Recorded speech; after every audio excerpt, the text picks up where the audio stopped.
Good evening, friends. We are living in a global village. One country directly or indirectly affects the other country. And Greece is the country which has ruled the world once upon a time. And it's now on the verge of bankruptcy now, rather almost bankrupt. What the Greek crisis is all about, how it happened, why it happened, where the country went wrong, could it have been saved by someone else or it could not be. We have an expert with us to cover this particular topic. To introduce our today's speaker, most of you may be knowing today's speaker, but those who know the speaker will agree with me that they don't know anything about this speaker. Each and every time we meet this speaker, we will find something new only.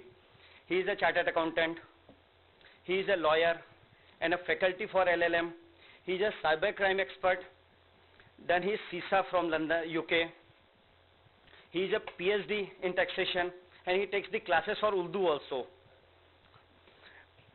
He has done his,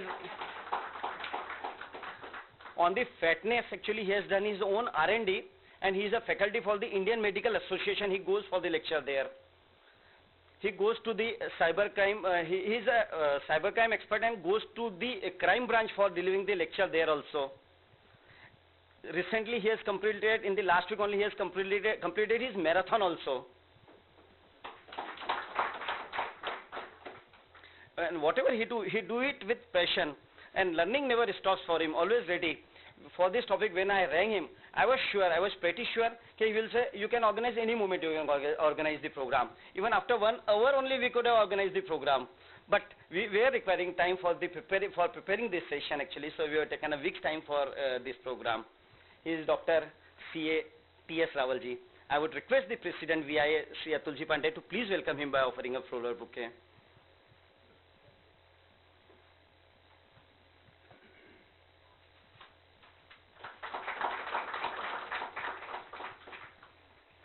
There was one person who wanted this program, who was eagerly working hard for this program. He is the chairman VIA Economic and Finance Forum, CA O.S. Bagadia ji. I would request him for his introductory remarks.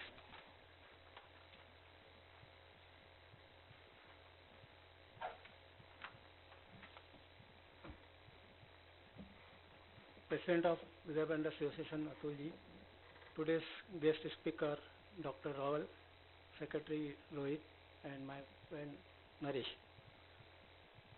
Friend, ऐसा अपने बोला जाता है कि पड़ोसी के घर पर जब आग लगती है तो अपने को देखना पड़ता है कि एम्बुलेंस वो फायर ब्रिगेड आ जाए. यदि उस समय पर फायर ब्रिगेड नहीं आया तो वी आर ऑल्सो इफेक्टेड. आज की जो गैदरिंग है उससे लगता है कि we are equally concern with our surrounding, so that anything which is going wrong either with our neighbors or in the country which is directly affected, we must equally share our concern, so that who is affected should take appropriate remedies so that उनकी कुछ तकलीफों को अपने को problem नहीं है. To keep in this mind, we arrange this lecture on this analysis of Greece crisis and its impact on Indian economy. Friends, I hope that today's learned speaker will enlighten why this happened, how this happened, and how this can be remedies by taking the various effects step by the international agency, Indian Monetary Fund, even European agency also. I hope that you will enjoy today's discussion. Thank you.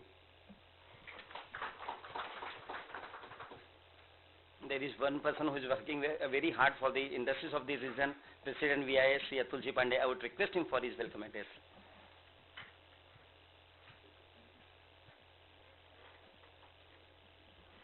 Good evening, friends. Dr. Rawal, my colleagues on the dais, and dear friends.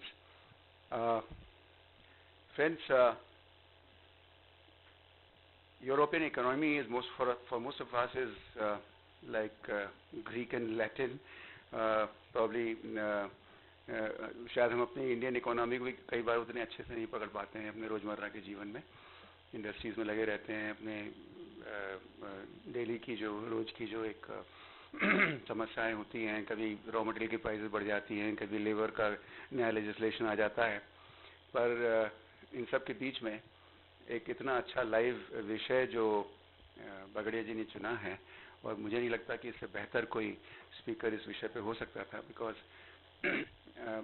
Rawal जी के बारे में मैं जब अगली बार मिलता हूं तो कोई नया डायमेंशन उनके व्यक्तित्व का जो नया आयाम है वो नज़र आता है. और I think, although I'm older to him, but very inspiring to know that Bobby keeps trying in so many directions, and more so very successfully, which is very apparent. I can see your weight down by not less than 20-25 kgs. So with these words, friends, we welcome our honored speaker this evening, Dr. T.S. Raval, and let us look forward to a very interesting talk, and we get to know more about, more important, Dr. Raval, we would be very keen to know, like China, we know recent meltdown and the kind of negative reactions in the economy there. Whether something like that, any symptoms that you see here in Indian economy, any warnings for we entrepreneurs and industrial fraternity? We look forward to hear from you. Thank you. Welcome, friends. Thank you, President sir. I know you are all eager to hear from the today's speaker, Dr. T.S. Raval. I would request him for his presentation.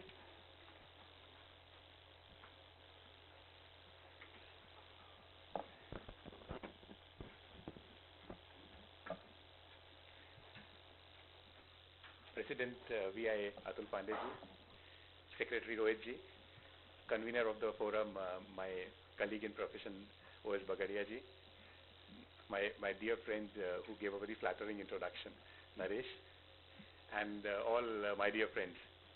Friends, I'm here to discuss a very interesting topic, the Greek financial crisis, the financial crisis in Greece.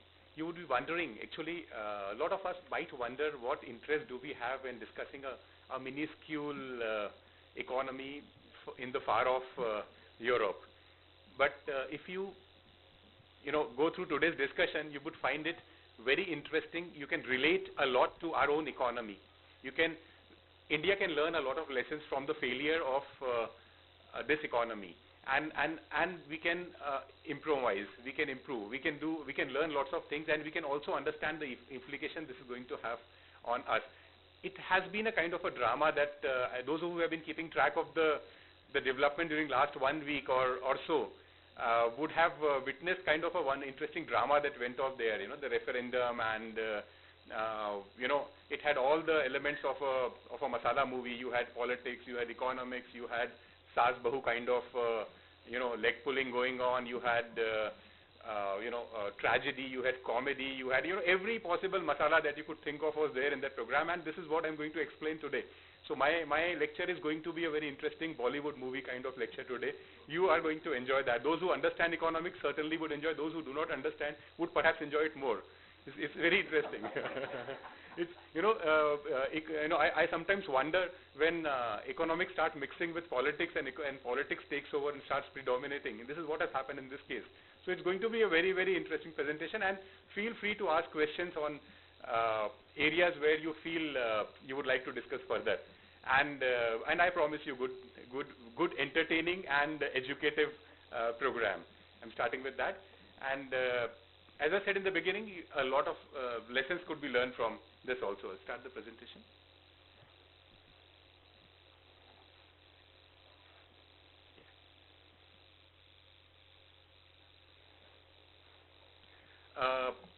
Before I go into the drama and the movie masala that I promised, these are the figures that I would be discussing at the end.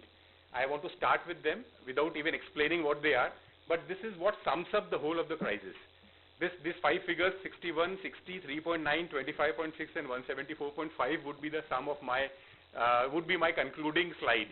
So I'm starting with that, and would be, during the discussion I would be explaining you various aspects that I'm trying to cover. OXI, I think those of you who have been tracking the event would know this referendum which happened last week. OXI or OXI stands for no in Greek language. No. No was the referendum vote that was given. If you know the development, those of you do not know the development, for your benefit, I would like to tell you what it was all about. The Greek economy was is still on the verge of bankruptcy. Greek became the first advanced nation in the world to default in respect of IMF loan repayments and other institutional loan repayment. It became first developed nation. There have been defaults earlier, but not to this extent. It became the first developed nation to default in respect of the loan repayments, and situation came to such a stage that it was like almost going belly up, and they were left with no choice. They were given choice by the lenders to go for an austerity pact, which I'm going to explain later. I'm just introducing terms one by one, and we're going to discuss everything later. So they wanted them to have an austerity package, which would mean a kind of rehabilitation package. If they agreed to that, the loan would be scheduled and would be rediscussed, and would be would continue on fresh terms. The alternative to that austerity package was a rejection. If Greece did not agree to this austerity package, why austerity we would discuss later, of course. But if Greece did not agree to this austerity, the obvious implication was Greece was to be thrown out of the Eurozone. Eurozone are the countries who use euro as a common currency. 19 nations in Europe out of 29 use euro as its currency. So obvious implication was Greece would be thrown out of the Eurozone, would be thrown out of the European Union also perhaps. Geographically they cannot throw out Greece, it's a part of Europe, but they will need to throw it out from the arrangement that these countries have among themselves. So that was an obvious threat to the Greece economy if they did not agree to those demands of the people who had lent money to, or the institutions who had lent money to Greece. This was a very, which the Greek Prime Minister Tsipras refused to accept. He said, I would not accept, and I would put it to just 1 week before the deadline for the loan default. He floated a referendum. He said, let my people decide what is going to happen. And lots of jokes started circulating about Greece economy. लोगों ने कहा चूना लगाना सुना था, अब Greece लगाने की भी बात हो गई. And people started talking lots of interesting stuff about Greece. People would not understand why you want to have a referendum and what would happen after the referendum and so on. So we would actually discuss all this politics and all the interesting things that went off, and I considered that referendum to be one of the wisest moves by the Greece government, which not many would agree with me actually. Read all the media, they would say it was very foolish, but I would consider it to be one of the wisest steps that he had taken. How we would discuss later. Let me first tell you the statistics, how things went wrong in that economy. And as I said, we would be comparing it to Indian economy at every stage of discussion, because though Greece is minuscule in comparison to India, it's a very small economy in comparison to India, but there are lots of situations which are similar to India. We can compare our political system, we can compare the corruption in our country, we can compare the tax evasion in our country, there are unemployment rates in our country, the debt to GDP ratio in our country, and there are lots of things where Greece would come on similar footing as India. And there are areas where Greece differs entirely from India. Size of Greece is smaller than Bombay when it comes to population. It's as small a country. So you can understand it's a small country. 2.5% of the Europe's GDP is Greece. So actually throwing Greece out would not have mattered much to the Eurozone, because it's insignificant player. It's a small fry. But there would have been lots of political repercussions that, as we discussed, we would be discussing. This is the amount that Greece owed to different institutions. Eurozone 60%, European Financial Stability Fund, this was Eurozone, and this was IMF and other institution. And you would have tracked that it was Germany which was very keen for rehabilitation. It was Germany which was very keen to get the thing sorted out for Greece. Reason is quite obvious. The highest debt that Greece owes is to Germany, and which is more than I think that of all other nations put together. Not more than all of put together, but definitely except leaving France and Italy, it's more than all other nations put together. So it was this reason that Germany was very keen, and Germany was negotiating throughout for the settlement to happen with Greece. Naresh has talked about the nation which gave birth to democracy and the nation which once ruled the world. And in fact, thinking of Greece, you are reminded of all those things. Thinking of Greece, you are reminded of Aristotle and Plato and Socrates and Pythagoras and the Olympics and the marathon race and of course the Alexander the Great. So Greece was a nation which once ruled the whole world, which gave philosophical background to the whole world, which provided the democratic foundation to the whole world. And Greece, though a small nation, had an influence all over the world for centuries together, for at least for 2,000 years, I would say. So why would this nation, with people with with great intelligence, would actually come to this kind of stage? This is what we are going to discuss.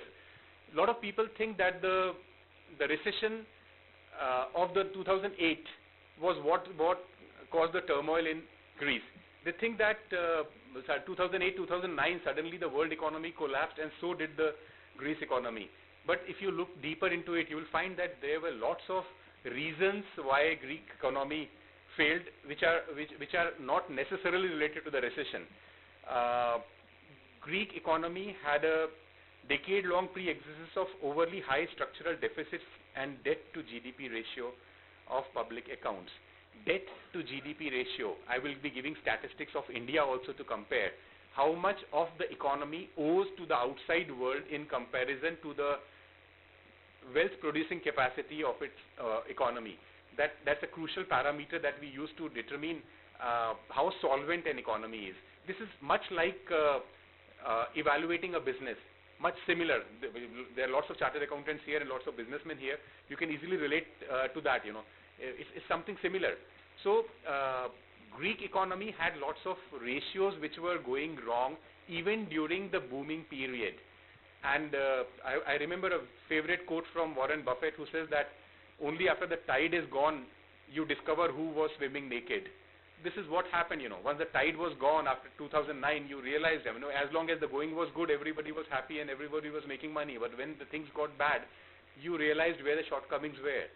And so this is what had happened to the economy. The Greek economy was spending more than what it was earning. It was borrowing more than what it was capable of returning. It was spending too much on unproductive. I'm trying to spell out these things because you can very easily relate to the Indian economy also.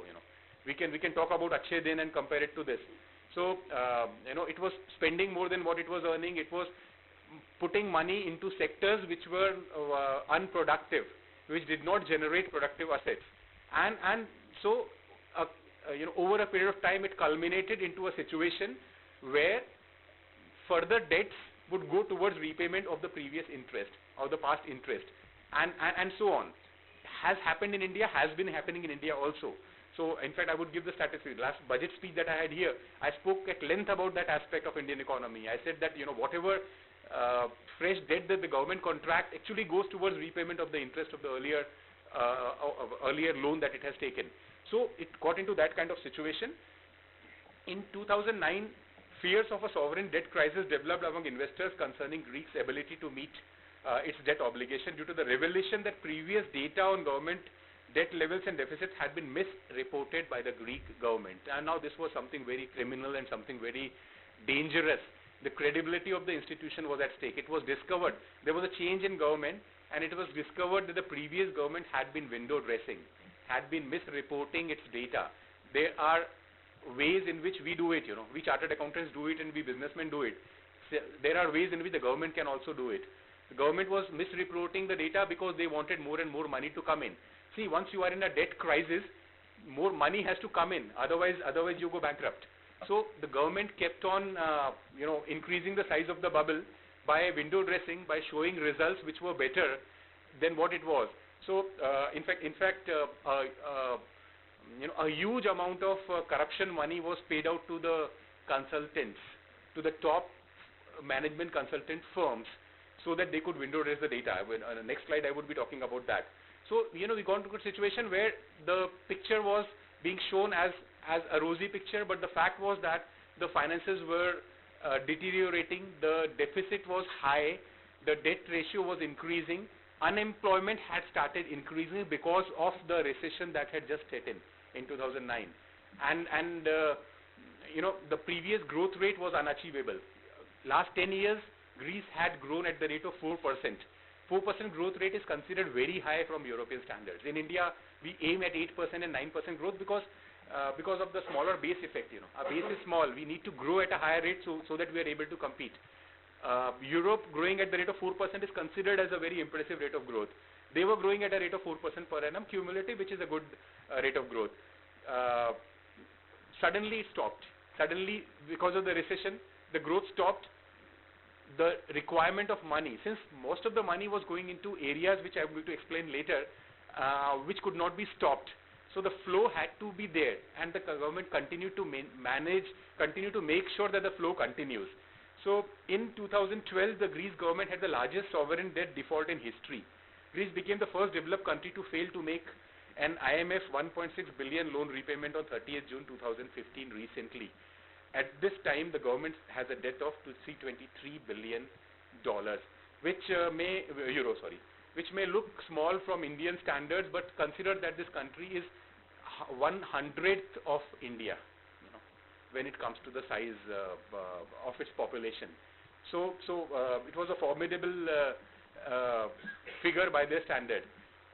2010, 2nd May, the European Commission, European Central Bank and International Monetary Fund, they are being called Troika now. जिस तिगड़ी बोलते हैं ना, हम तीन लोग हो गए, त्रिमूर्ति बोलिए, जो भी बोलिए.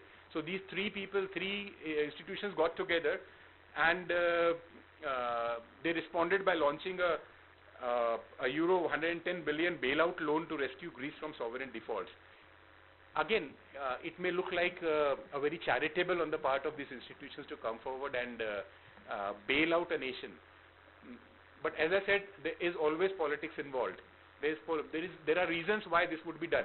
I would be explaining them later, but here it would suffice to say that there would be some kind of interest that these nations would have in ensuring that Greece continues to exist in the Eurozone, which made them commit fresh funds even after ignoring the fact that the Greece economy was dwindling and was going from bad to worse. So they continued to finance. Again, you can relate to a sick unit, for example, where the institution has no choice but to keep financing it, so that later, with the hope of later recovering the money from it. Something similar was happening here.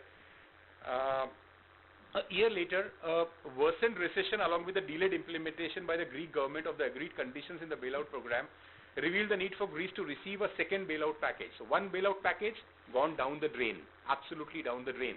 No positive results emerging out of it. Now they want another bailout package. So next year they want 130 billion euros again, which was given to them at the same time the repayment period of the earlier loan was also extended, because Greece was obviously not able to pay that earlier debt. So the first loan period gets extended, second loan also comes to them, and the first loan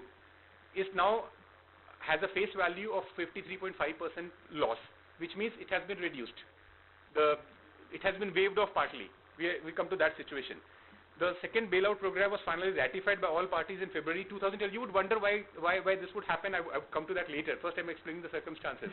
So it was ratified by all the parties in February 2012, and by effect extended the first program, meaning a total of 250 billion now. When this was implemented, it took a lot of delays in implementation and a lot of delay in the parties agreeing to the terms and conditions of implementation. When an institution gives a loan, it tries to put conditions of austerity on the borrower, that he would use the loan in a particular manner, so that the loan would earn enough return to be able to pay the interest and to pay itself. So naturally those conditions need to be fulfilled. It took a lot of time for them to agree to conditions and to finally disburse the loan. So the loan was ultimately disbursed quite late, and an additional loan was required to meet the gap that had arisen in between. now a very interesting situation arises. I said there is a lot of drama that you're going to witness here. So, loan, 3 trenches of loan have come in, 4 trenches actually. 4th was a short top-up loan. So now they've got 4 different trenches of loan coming in. The 4th review of the bailout program revealed developments of unexpected upcoming financial gaps. But in the meanwhile, as the world economy was improving, 2013 and 14, as the shoots were showing, the buds were showing, and the economy was improving the world over, the Greece economy also showed signs of improvement, and the austerity measures that the government had taken actually started bearing fruits. And recent situation is that the Greece managed to show a surplus budget, meaning more revenue, less expenditure. They came to that situation actually recently. So with the austerity measures, with the improvement in the situation, Greece actually started looking like a recovery economy. And this being so, money would go to place where money is to be made. Private funding also started reaching Greece now, which started complicating the matter. Now, you had government funding with difficulty so far, but now you have private funding also coming in. Sovereign bonds people started buying, people started investing, FDIs and FIIs started happening in Greece, because suddenly this economy was bearing fruit, suddenly it was recovering, suddenly it was breaking ground, so this was the time where people could invest the money. Well, the government wanted money, the money started flowing in. So that actually made the matter worse, because the debt burden started rising. And when you have a large flow of cash coming in, austerity suffers, the discipline suffers. This is what has happened in a country also. This would happen anywhere in the world. When you have more money than that you could productively absorb, the discipline goes haywire. So this is what started happening.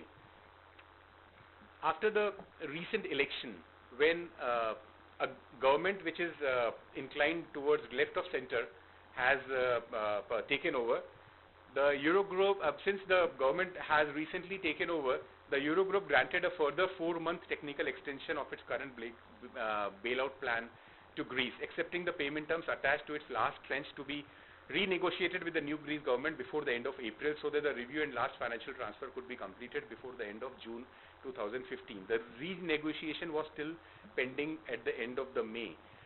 Faced by the threat of sovereign default, some final attempts for reaching a renegotiated bailout arrangement was made by the Greek government in the first half and the second half of 2015.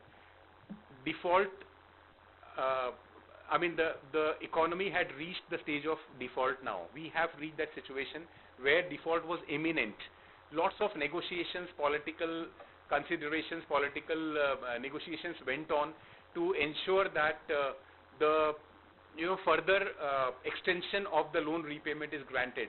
Germany, in fact, agreed for an interest-free repayment of the loan in the year 2025. They agreed that the loan could be repaid in interest-free in 2025, which amounts to actually waiving of the loan. But provided they agree to the conditions that they wanted them to fulfill, which included lots of austerity measures that they wanted the Greek government to take. So it was like waiving of the loan. Actually, it was like waiving of the loan. Greek government refused to accept those terms and conditions. I would tell you why. Why the world was interested in such a minuscule economy. This is a big question mark, and why we are, so many of us are here discussing a minuscule economy. Well, the repercussions would have been far beyond economics. There would have been lots of political ramifications of this transaction. Americans and other outside observers are amazed that major European countries are unwilling to write off such small debt. But I tell you the real reason why this became a very important issue. Number one, as a fraction European GDP, as a fraction of the European GDP, Greek debt is very tiny, very small.